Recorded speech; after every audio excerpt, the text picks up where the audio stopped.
Hello everyone, welcome to my YouTube channel. I am doctor Ratna Singh. मेरे इस video lecture में मैं मैट्रिसेस टॉपिक पर डिस्कशन करूंगी कि मैट्रिक्स होता क्या है और इसकी हमको ज़रूरत क्यों पड़ी। मैट्रिक्स क्या होता है? एक्चुअली एक बहुत सिंपल सी चीज़ है, अरेंजमेंट ऑफ नंबर्स और रेक्टेंगुलर अरे ऑफ नंबर्स। मतलब कुछ नंबर्स को आपको सिस्टमैटिक रो और कॉलम्स में अरेंज करना है। उस रिप्रेजेंटेशन को हम क्या बोलते हैं? मैट्रिक्स। जैसे मैंने कुछ नंबर्स ले लिए 1 2 3 4 4 5 6 7 8 9 10 1।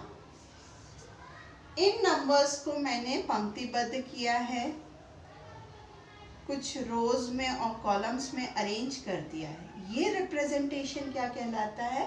Matrix representation. और इसको हम बिग ब्रैकेट के अंदर डिनोट कर देते हैं। इस मैट्रिक्स में ये जो आड़ी लाइनें या हॉरिजॉन्टल लाइंस होती हैं, इन लाइंस को हम बोलते हैं रोज। और इनके लिए हम नोटेशन क्या यूज करते हैं? R1 R2 R3। सिमिलरली ये जो खड़ी लाइनें हैं या वर्टिकल लाइंस हैं, इन वर्टिकल लाइंस को हम बोलते हैं कॉलम्स। और इनको हम C1 C2 C3 C4 से डिनोट करते हैं। इसमें मैंने नंबर 1 2 3 यूज किया, मतलब ये पहली रो है, ये दूसरी रो है, ये तीसरी रो है।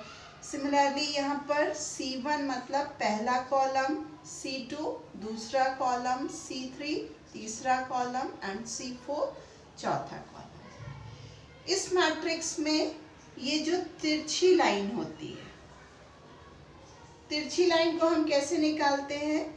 पहली लाइन का पहला एलिमेंट, दूसरी रो का दूसरा और तीसरी रो का तीसरा।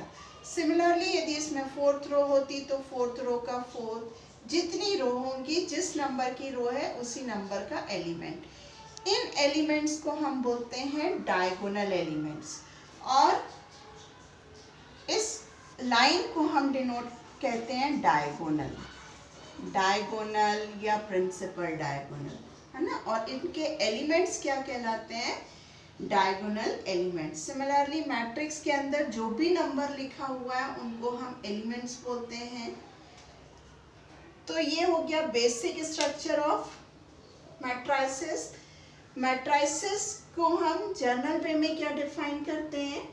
A rectangular arrangement of mn numbers in m rows and n columns and enclosed with a bracket is called a matrices. We shall denote matrices by capital letters as A, B, C, etc. है ना। तो यहाँ पर हम क्या देते हैं? जैसे हमने यहाँ कुछ फिक्स नंबर ले लिए हैं, तो जर्नल पे में हमने यहाँ पर नंबर्स क्या ले लिए हैं? m n।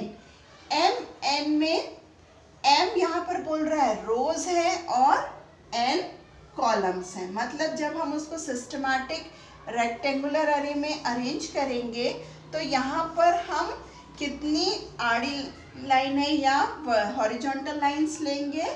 m lines. और वर्टिकल लाइंस कितनी होंगी? n। तो यहाँ पर एलिमेंट्स को हम नोटेशन ले रहे हैं 1 1 1 2 1 3 1 n। A 2 1 2 2 2 3 2 n।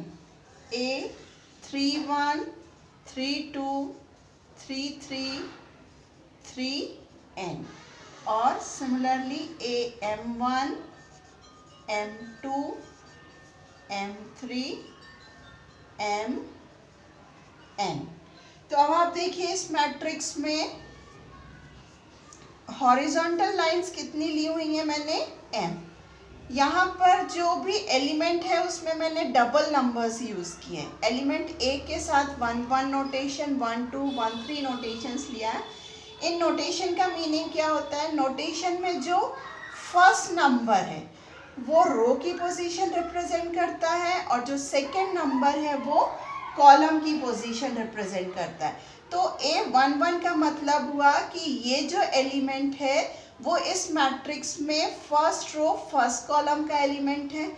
Similarly A12 का मतलब हुआ कि ये एलिमेंट इस मैट्रिक्स में फर्स्ट रो सेकंड कॉलम का है। A13 का मतलब हुआ कि ये element first row third column का है और 1n का मतलब हुआ फर्स्ट रो nth कॉलम का।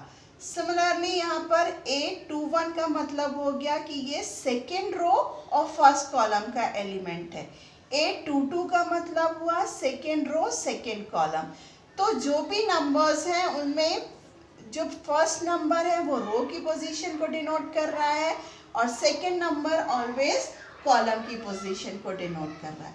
तो इस मैट्रिक्स में हमने m रोज लिए हैं तो इनको हम R1, R2, R3, Rm से डिनोट करते हैं और हमने n कॉलम्स लिए हैं तो ये हो गया पहला कॉलम C1, दूसरा कॉलम C2, तीसरा कॉलम C3 और nth कॉलम Cn।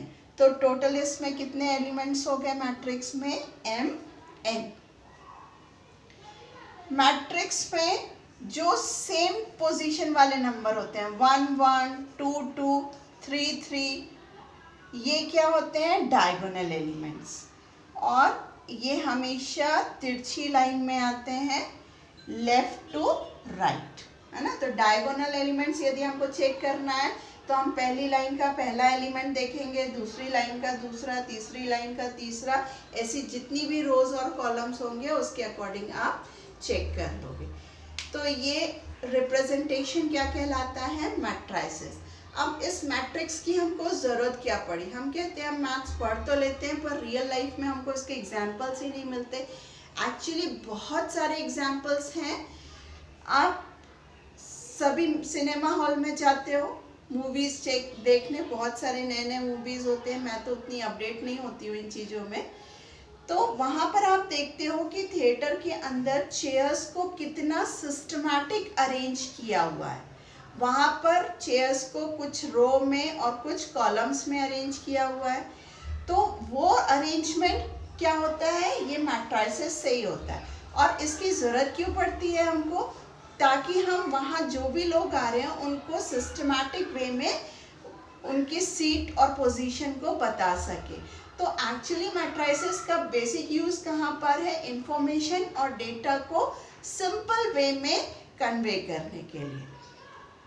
और भी बहुत सारे टेक्निकल फील्ड में इसके आपको एग्जाम्पल मिलेंगे, जैसे इलेक्ट्रिकल इंजीनियरिंग में आप स्टडी ऑफ सर्किट्स के लिए पढ़ोगे, फिज़िक्स में बहुत यूज़ होता है, कंप्यूटर साइंस में आप जाओगे तो कंप्यूटर साइंस में यदि आप किसी ग्राफ को या इंफॉर्मेशन को सेव करते हो तो उसमें बहुत मेमोरी यूज़ होती है, तो उसको हम इस मैट्रिक्स फॉर्म में कन्वर्ट करके सेव करते हैं। तो वहाँ पर डेटा का बहुत कम यूज़ होता है, स्पेस जो होती है बहुत कम लगता है।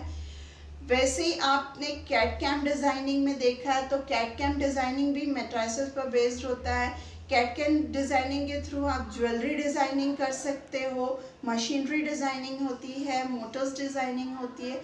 तो इन सारी फील्ड्स में मैट्राइसेस का यूज़ होता है।